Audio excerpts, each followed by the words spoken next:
आइए दोस्तों अगला प्रश्न देखते हैं क्या है। एक आदमी ने एक वस्तु को खरीदा और उसे 10% के लाभ पर बेचा।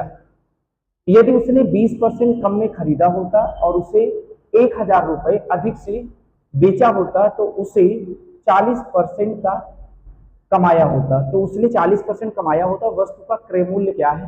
तो साथियों मैंने कहा कि एक वस्तु है जो आपने 100 रुपए में खरीदा और इसे क्या किया है 10% के लाभ पर आपने बेचा है। 10% प्रॉफिट पर जब आपने बेचा तो कितने में बेचा 110 में बेचा। ये CP1 है और ये साथियों क्या है SP1 है।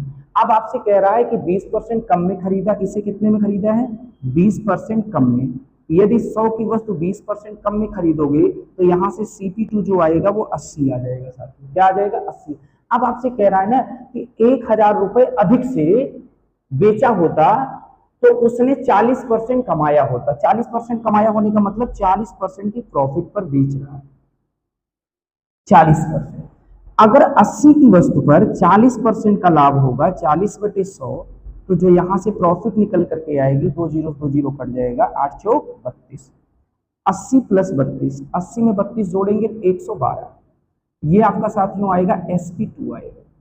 अब मेरे प्यारे दोस्तों आप देख रहे हो कि पहले वस्तु कितने में बेची गई थी 110 में, अब वस्तु कितने में बेची जा रही है 112 में।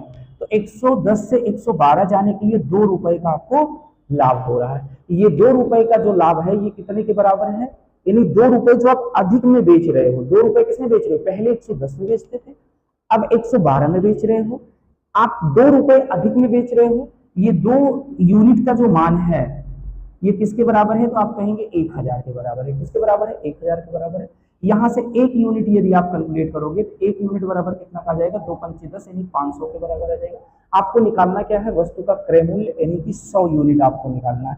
तो CP कितना हो जाएगा 100 गुणे 500।